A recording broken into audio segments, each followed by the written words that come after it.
আসসালামু আলাইকুম, সবাইকে স্বাগতম। এই ভিডিওতে আমরা জাভার একটি এরর ফিক্স করার চেষ্টা করব। Java home is not set and no Java command could not be found in your path. এটা মানে দাঁড়ায় যে হয় আমাদের সিস্টেম জাভা খুঁজে পাচ্ছে না, কিংবা আমাদের সিস্টেমে জাভা ইনস্টল করা নেই। এইটা আমরা কীভাবে ঠিক করতে পারি? এই জন্য আমরা 3টি স্টেপে পুরো কাজটিকে ভাগ করে নিয়েছি।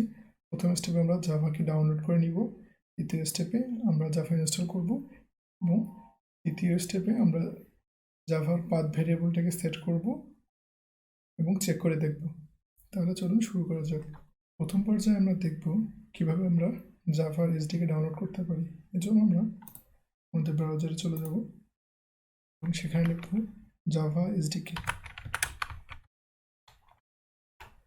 আমরা প্রত্যেকেই জানি জাভা ওরাকল দ্বারা মেনটেন করা হয়, তাহলে ওরাকলের অফিসিয়াল ওয়েবসাইট থেকে আমরা জাভার এসডিকে ডাউনলোড করে নেব। এসডিকে অর্থ হচ্ছে স্ট্যান্ডার্ড ডেভেলপমেন্ট কিট, এবং বর্তমানে দেখতে পাচ্ছি আমরা 19.0.1 ভার্সন অ্যাভেলেবল। যেহেতু আমরা উইন্ডোজ ইউজ করছি, তাহলে আমরা উইন্ডোজের জন্য জাভা ডাউনলোড করে নিব। এগুলো আমরা ট্যাব থেকে উইন্ডোজে ক্লিক করব, এবং এখানে আমরা 3টি আলাদা আলাদা ভার্সন দেখতে পাচ্ছি। আমরা দ্বিতীয় যেটি ইনস্টলার ফাইল সেটা ডাউনলোড করবো, এবং এটা হচ্ছে .exe হচ্ছে এক্সটেনশন। এটিতে আমাদের সুবিধা হচ্ছে আমরা অন্যান্য সফটওয়্যার মতো ক্লিক করে আমাদের জাভা ইনস্টল করে ফেলতে পারবো। তাহলে আমরা এটা এখন ডাউনলোড করে ফেলি, এবং আমরা যেখানে ডাউনলোড করব সেটা আমরা সিলেক্ট করে দিব। আমি আমার ডেস্কটপে ডাউনলোড করে নিচ্ছি ফাইলটি। দ্বিতীয় পর্যায়ে আমরা দেখব কীভাবে আমরা জাভা এসডিকে ইনস্টল করতে পারি। এই জন্য আমরা ডাউনলোড করতে এসডিকেটাতে ক্লিক করব এবং ইয়েস করব, তারপর নেক্সট নেক্সট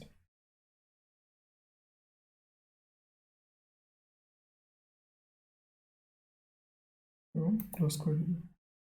আমাদের দ্বিতীয় পর্যায়ে শেষ। তৃতীয় পর্যায়ে আমরা আমাদের পাথ ভেরিয়েবল সেট করব। স্টেপ 3তে আমরা দেখব কিভাবে আমরা আমাদের পাথ ভেরিয়েবল সেট করতে পারি।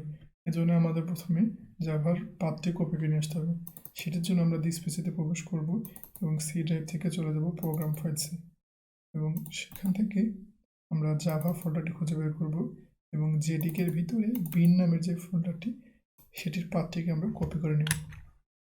কপি করে নেওয়ার পর আমরা নিচে আসবো এবং লিখব এনভায়রনমেন্ট। এখান থেকে আমরা edit the system file environment এখানে ক্লিক করব, এবং নিচে এসে দেখব এনভায়রনমেন্ট ভেরিয়েবলস, এখানে ক্লিক করব। সেখান থেকে আমরা এডিটে চলে যাব এবং নিউয়ে গিয়ে আমরা আমাদের পাথটি পেস্ট করে দিয়ে ওকে করব,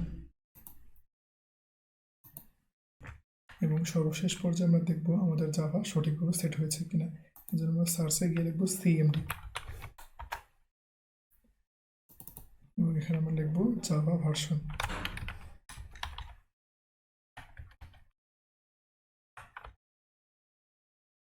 আমরা দেখতে পাচ্ছি আমাদের জাভা সঠিকভাবে ইনস্টল হয়ে গেছে। আজকে ভিডিও পর্যন্ত দেখার জন্য সবাইকে অসংখ্য ধন্যবাদ।